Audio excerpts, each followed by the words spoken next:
반갑습니다. 나무 아카데미입니다. 이번 영상에서는 고2 문학 천재 김 3-3단원 중에 첫 번째 작품인 현대시 쉽게 쓰여진 시 공부해 보도록 하겠습니다. 3-3단원은 일제강점기의 문학을 배우는 단원이고요. 이 시대를 기준으로 서정갈래, 서사갈래, 극갈래를 공부하게 될 거예요. 그 중에 첫 번째 갈래인 서정갈래, 현대시 쉽게 쓰여진 시를 공부할 거고요. 다음 영상에서 서사갈래인 고향, 그 다음 영상에서 극갈래인 영웅 모집을 공부하게 됩니다. 현대시 쉽게 쓰여진 시, 이 단원에서 어떤 유형이 많이 출제됐는지 출제 유형 베스트 먼저 점검하겠습니다. 가장 많이 출제된 유형은 식구의 의미 혹은 화자의 태도를 묻는 문제가 많이 출제됐습니다. 서정갈래에서 빠질 수 없는 문제 유형이고요. 그만큼 많이 출제되기도 했죠. 거의 모든 연애에 대해서 그 의미를 묻는 문제가 출제됐기 때문에 아주 꼼꼼히 공부하셔야겠습니다. 그리고 두 번째로 많이 출제된 유형은 교과서 목표학습에 이상의 시인 거울이 실려 있죠. 이것과 비교하는 문제가 다수 출제되었습니다. 쉽게 쓰여진 시와 거울의 공통점을 묻기도 하고요. 혹은 이 쉽게 쓰여진 시와 거울을 가, 나로 처리하고 가와 달리 나는, 나와 달리 가는 이런 유형으로 출제되기도 했습니다. 세 번째로 많이 출제된 유형은 쉽게 쓰여진 시의 표현상 특징을 묻는 문제입니다. 독백적인 어조를 사용하고 있다든지 상징적인 시어를 쓰고 있다든지 이런 내용이 표현상 특징을 묻는 문제의 선지로 다수 활용되었습니다. 네 번째로는 보기에 쉽게 쓰여진 시에 관련된 시대적 배경을 설명하고요. 이 보기를 바탕으로 선지를 이해하는 문제가 출제됐습니다. 식구의 의미를 묻는 문제와 크게 다르지는 않은데 시대적 상황을 바탕에 깐다라는 점에서 약간 심화된 내용이라고 볼 수 있죠. 그리고 다섯 번째로는 수능형 문제에 해당하는데요. 교과서 외의 시를 보기에 제시하고 표현상 특징을 비교하는 문제 혹은 공통점을 묻는 문제 혹은 화자의 태도를 비교하는 문제가 다수 출제되었습니다. 그러면 쉽게 쓰여진 시 지문 들어가 보도록 할게요. 총 10연으로 구성되어 있죠. 그 중에 1년은 이 시의 화자가 자기의 현재 상황을 깨닫는 시적 상황을 제시하는 연입니다. 창밖에 밤비가 속살거려 육첩방은 남의 나라. 자, 창밖에는 밤비가 내리고 있고요. 화자는 육첩방에 위치하고 있습니다. 시간적 배경은 밤이고요. 공간적 배경은 육첩방입니다. 육첩방이라는 건 일본식 가옥에 있는 방의 형태, 다다미 6장을 이렇게 깐 형태, 일본 영화에 보면 나오기도 하죠. 자, 이런 육첩방에 위치하고 있고 시간은 밤이다. 구체적인 시간적, 공간적인 배경을 제시해서 현장성을 드러낸다. 이런 선지가 옳은 선지로 빈출되었습니다. 구체적인 시간적, 공간적 배경. 자, 창밖에 밤비가 속살거리고 있어요. 청각적인 이미지가 드러나죠. 이 밤비는 화자가 스스로를 되돌아볼 수 있게 하는 계기, 분위기를 형성하고 있죠. 이 밤비를 자아성찰의 계기로 보는 옳은 선지가 다수 출제되었습니다. 밤비, 자아성찰의 계기, 자아를 성찰할 수 있는 분위기 조성. 이 밤비가 속살거리는데 내가 지금 있는 공간이 어딘가라고 둘러보니 나는 지금 육첩방에 있고요. 이 육첩방은 남의 나라입니다. 이 시의 작가인 윤동주는 일제강점기를 살았던 사람이죠. 이런 시대적 상황을 고려할 때 남의 나라는 일본으로 볼 수 있습니다. 아, 지금 내가 있는 육첩방은 남의 나라구나. 나는 지금 남의 나라에 있구나. 화자가 현재 처한 시적 상황을 드러내고 있습니다. 이국에서의 밤이죠. 암담하고 쓸쓸한 분위기를 드러내고 있어요. 이연 보도록 할게요. 시인이란 슬픈 천명인 줄 알면서도 한 줄 시를 적어볼까? 시인은 화자의 직업이죠. 그런데 이 시인이란 직업을 슬픈 천명이라고 표현하고 있습니다. 시인을 슬픈 천명이라고 표현한 이유를 묻는 문제가 많이 출제됐으니까 확실히 알고 있으셔야 됩니다. 일단 천명이란 것은 타고난 운명인데 시인은 슬픈 운명을 띠고 있는 사람이다 라는 건데 이걸 이해하기 위해서는 역시나 시대적 상황이 고려되어야겠죠. 화자는 시인으로서의 소명의식을 느끼고 있어요. 그런데 시를 쓴다고 해서 일제강점기라는 조국의 암울한 상황이 해결되는 건 아니잖아요. 그런데 자기는 시인이니까 시를 쓸 수밖에 없어요. 이런 자신의 무기력한 처지의 슬픔을 느끼고 있는 거예요. 서술형으로도 출제될 수 있으니까 정리를 하고 쓰는 연습을 해 보셔야 됩니다. 시를 써서 현실을 바꿀 수 없어. 그런데 나는 시인이니까 시를 쓰는 것밖에 할 수 있는 게 없어. 라는 슬픔이 드러나고 있죠. 무기력함, 슬픔. 그 다음 연 보도록 할게요. 땀내와 사랑내 포근히 품긴 보내주신 학비 봉투를 받아 대학 노트를 끼고 늙은 교수의 강의를 들으러 간다. 자, 학비 봉투를 받았는데 이 학비 봉투에는 땀내와 사랑내가 깃들여 있습니다. 후각적 심상이 드러나고 있죠. 이 땀내와 사랑내는 화자가 일본에서 공부할 수 있도록 도와주는 가족의 사랑이 담긴 소재겠죠. 후각적인 이미지, 감각적인 이미지를 사용해서 가족의 사랑을 드러내고 있어요. 그렇지만 가족의 사랑 자체를 긍정적으로 묘사하는 건 아니고요. 이러한 상황, 가족의 지원을 받아서 대학 교수의 강의를 듣는 상황을 부끄러워하고 있어요. 대학 노트를 끼고 늙은 교수의 강의를 들으러 간다. 늙은 교수의 강의는 지금 화자가 처한 시대적 현실과 거리가 먼 낡은 지식, 쓸모없는 지식을 배우고 있는 그런 상황을 드러내죠. 대학 노트를 끼고 강의를 들으러 간다. 그리고 1년에 나온 육첩방 이런 단어를 통해서 이 시의 화자는 지금 대학생이고 일본의 대학에 유학 중이라는 걸 알 수 있죠. 화자는 이런 암울한 시대적 상황에 적극적으로 대결하지 못하고 그저 부모님이 주신 학비 봉투를 받아서 현실과 거리가 먼 낡은 지식을 배우는 상황을 되돌아보고 있어요. 스스로를 성찰하고 있는 거죠. 생각해보면 어린 때의 동물을 하나, 둘, 죄다 잃어버리고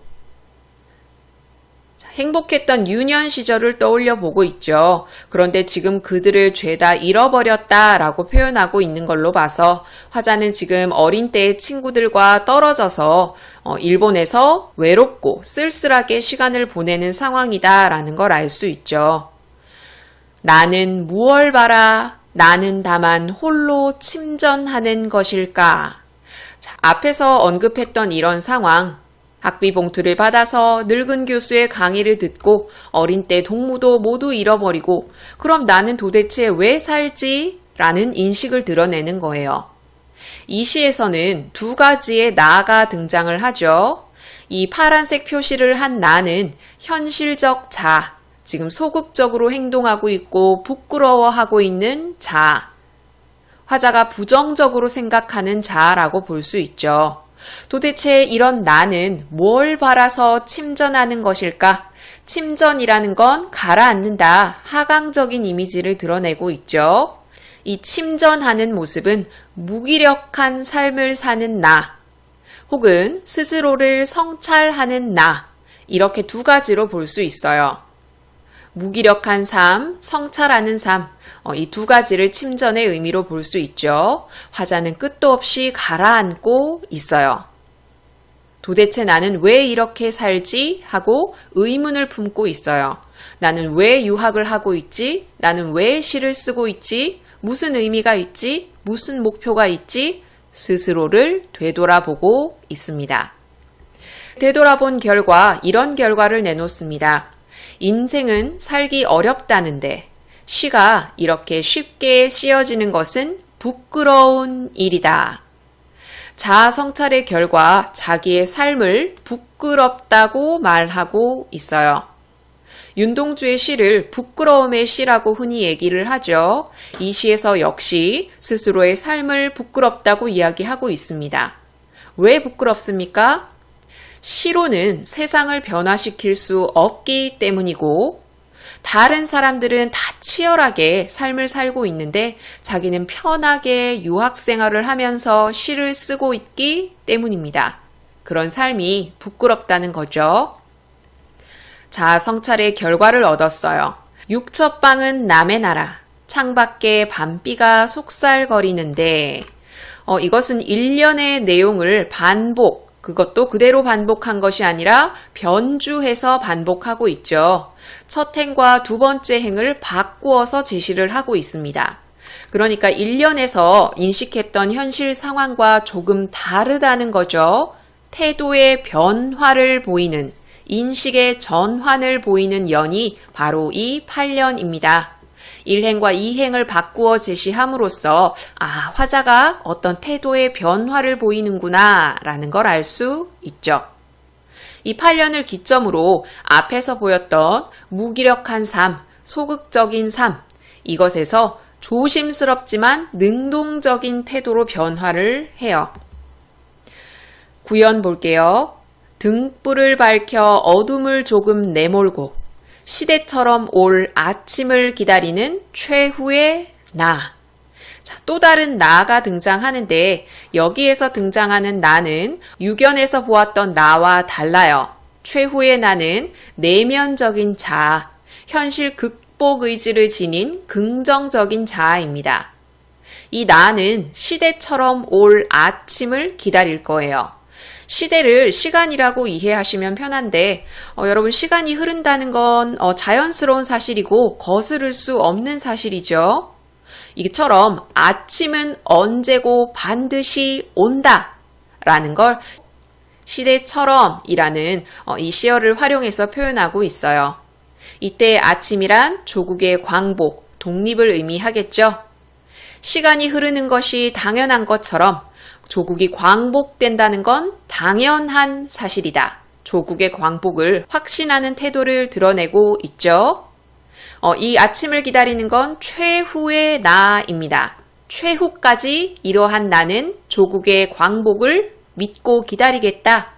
다른 이들은 조국의 광복에 느껴 떠날지 모르겠지만 나는 끝까지 남아서 조국의 광복을 기다리겠다. 새로운 시대를 맞이하겠다. 라는 의지가 드러나죠. 이런 최후의 나는 어떻게 이 아침을 기다리냐면요. 이 어둠을 몰아내는 등불을 켜고 기다릴 겁니다. 밝음과 어두움, 명암의 이미지가 대립되고 있죠. 대립되는 의미를 활용해서 표현하고 있다. 표현상 특징을 묻는 문제에 활용되기도 했거든요. 이 등불, 밝음의 이미지는 희망, 저항적인 태도를 의미하고요.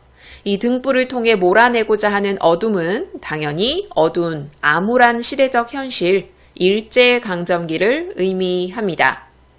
자, 화자는 앞에 치열한 자기 반성을 통해서 현실을 재인식하고 나 이제 의지적으로 살겠어 라는 태도를 보이고 있는 거예요. 어떻게? 등불을 밝혀서 어둠을 내몰고 반드시 올 조국의 광복을 끝까지 기다리겠어. 이런 태도를 보이는 거죠. 마지막 연에서는 아까 분열됐던 자아, 현실적인 자아와 내면적인 자아를 분열시켜서 표현하고 있었죠. 이 두 자아가 화해하는 모습으로 마무리를 짓습니다. 나는 나에게 적은 손을 내밀어서 눈물과 위안으로 잡는 최초의 악수를 합니다. 자, 손을 내미는 쪽은 아무래도 의지적 자아, 내면적 자아겠고요. 손을 잡히는 이쪽은 소극적 자아, 현실적 자아겠죠. 자, 손을 내밀어서 눈물과 위안으로 악수를 해요.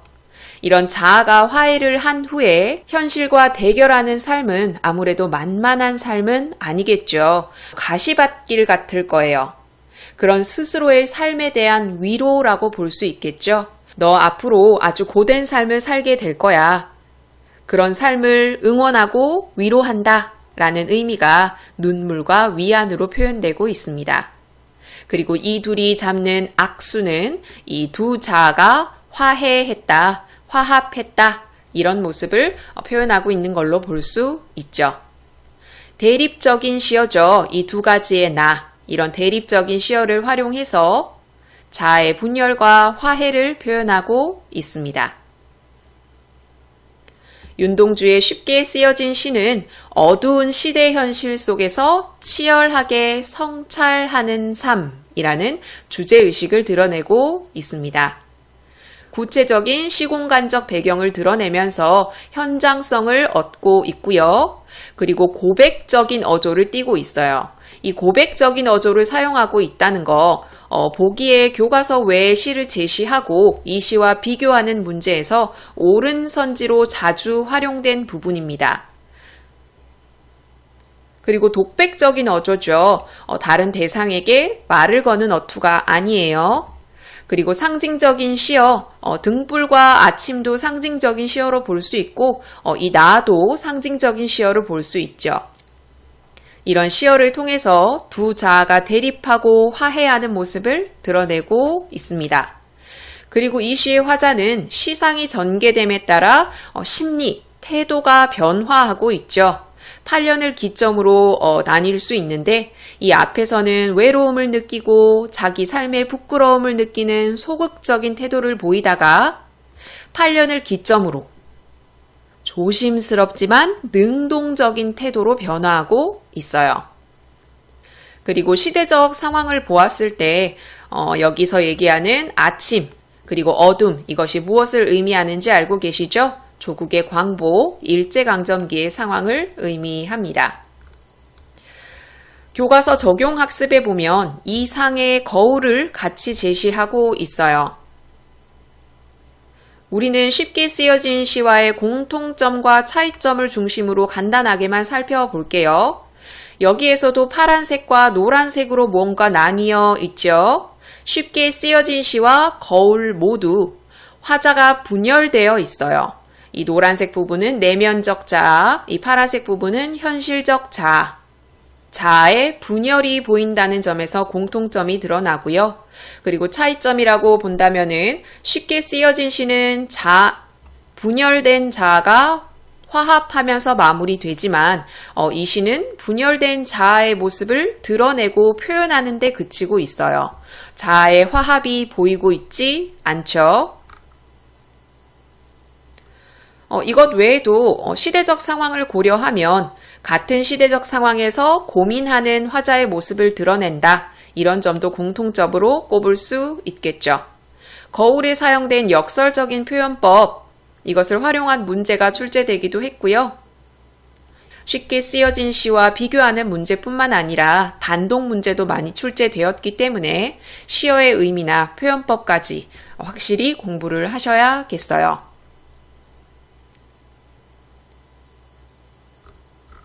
자, 그러면 쉽게 쓰여진 시 문제 풀어봅시다. 내신형 기출문제 1번 풀어보도록 할게요. 윗글에 대한 설명으로 적절하지 않은 것을 찾으셔야 합니다. 정지 버튼 누르시고 답 찾아보세요. 같이 봅시다. 1번. 구체적인 시간과 공간을 제시하여 현장감을 획득한다. 공부하면서 강조했던 부분이죠. 밤, 그리고 육첩방, 이런 구체적인 시공간을 제시해서 현장감을 얻을 수 있죠. 2번, 화자의 우유부단한 태도는 식민지 지식인의 위선을 드러낸다. 위선은 착한 척이죠. 이 시의 화자는 우유부단한 태도를 보이고 있나요? 아니죠. 이 시의 화자는 현실을 인식하고 자기의 과거의 삶을 치열하게 성찰한 후에 의지적인 태도를 보이고 있을 뿐 우유부단한 태도는 보인 적이 없고요. 그렇기 때문에 당연히 식민지 지식인의 위선을 드러낸단 말도 적절하지 않겠죠. 1번의 답은 2번입니다. 3번, 현실에 대처하는 화자의 심리적인 태도가 변화된다. 8년을 기점으로 이 앞에선 부끄러움, 쓸쓸함 드러내고 있고 뒷부분은 의지적인 태도를 드러내고 있죠. 4번, 암울한 현실과 괴리된 삶을 사는 것에 대한 부끄러움이 주된 정서이다. 이 시는 과거의 무기력하고 소극적인 삶에 대한 부끄러움의 정서가 기반이 되고 있죠. 그래서 성찰을 한 것이고 그 결과 대결 의지를 보이고 있는 거예요. 5번, 화자는 타국에서 유학 중인 대학생으로 암담하고 쓸쓸한 현실 속에서 무기력한 자신의 모습을 성찰한다. 육첩방이라는 시어나 대학노트, 늙은 교수의 강의, 이것을 통해서 화자가 일본에서 유학 중인 대학생이라는 걸 알 수 있고요. 이런 무기력하고 소극적인 삶을 사는 상황, 이런 자신의 모습을 성찰하고 있죠. 그래서 1번의 정답은 2번입니다. 자, 이 최다 빈출 유형은 이 쉽게 쓰여진 시의 식구의 의미, 화자의 태도를 묻는 문제고요. 그리고 빈출 유형 두 번째는 거울과 관련된 시죠. 이걸 하나 풀어보려고 해요. 15번 풀어보려고 합니다. 가와 나의 공통점으로 가장 적절한 것. 가는 쉽게 쓰여진 시를 가리키고요. 나는 목표학습에 실린 이상의 거울입니다. 이 두 시의 공통점을 묻는 문제예요. 정지 버튼 누르시고 답 찾아보세요. 같이 봅시다. 구체적인 배경을 제시하여 사실성을 높이고 있다. 구체적인 배경을 제시한 건 가에만 해당하지 나에는 해당하지 않는 설명이죠. 밤, 육첩방, 구체적인 배경은 쉽게 쓰여진 시에만 나와 있습니다. 2번, 독백적 어조를 통해 화자의 내면 의식을 드러내고 있다. 쉽게 쓰여진 시도 독백을 통해서 내면 의식을 드러내고 있고 이상의 거울도 독백적 어조를 통해 내면 의식을 드러내고 있죠. 15번의 답은 2번입니다. 3번, 동일한 문장 형태를 반복하여 순환의 의미를 강조하고 있다. 쉽게 쓰여진 시에서는 1년과 8년, 이것이 반복 변주되고 있기도 하지만 동일한 문장 형태가 아니고요. 나 역시 동일한 문장 형태는 드러나지 않아요. 그래서 3번도 틀린 답이죠. 4번, 근경에서 원경으로 시선을 이동하며 대상을 포착하고 있다. 둘 모두 가까운 곳에서 먼 곳으로 시선을 이동하고 있는 게 아니죠. 화자의 내면 심리를 중심으로 서술하고 있어요. 5번, 과거 회상을 통해 현재의 화자 자신을 객관적으로 바라보고 있다. 일단 이상의 거울에서는 과거 회상을 하는 모습이 드러나지 않습니다. 그리고 쉽게 쓰여진 시에서는 과거 회상을 하는 부분이 드러나긴 하거든요. 바로 동무들에 대해서 떠올리는 이 부분. 과거 유년 시절, 행복했던 유년 시절을 회상하고 있기는 하죠. 그런데 이것을 통해서 현재 화자 자신을 객관적으로 바라보고 있는 건 아니에요. 그래서 이건 둘 다 해당되지 않기 때문에 역시나 답이 아니죠. 15번의 정답은 2번입니다. 이것 외에도 최다 빈출 유형 세 번째 유형, 표현상 특징을 묻는 유형도 여기 출제되어 있고요. 그리고 보기의 배경 지식을 제시하고 이를 바탕으로 이 시를 이해하는 문제, 최다 빈출 유형 네 번째도 제시되어 있고요. 쉽게 쓰여진 시는 수능형 파일이 따로 마련되어 있거든요. 그만큼 교과서 외의 시와 비교하는 문제가 다수 출제되었다는 거예요. 여러 가지 시가 제시되었거든요. 녹을 닦으며와 같이 자아 성찰을 하는 시, 그리고 사령, 부정적인 현실을 바탕으로 부끄러움을 드러내는 시, 그리고 교과서에 실렸던 남 신의주 유동 박시봉방과 비교하는 문제도 많이 출제가 되었고요. 그리고 흰 그림자 윤동주가 쓴 시거든요. 여기 하늘만 곱구나 묘비명 이런 여러 시와 비교하는 문제가 출제되었기 때문에 시를 완벽히 숙지하시고 다른 시와 비교하는 문제도 꼭 풀어보셔야 합니다. 자, 그럼 3-3단원의 첫 번째 작품 쉽게 씌어진 시는 여기서 마무리하도록 할게요. 이 모든 자료는 나무 아카데미 홈페이지에서 이용하실 수 있습니다. 구독 버튼 누르시면 나무 아카데미에서 제공하는 양질의 자료들 제공받으실 수 있습니다.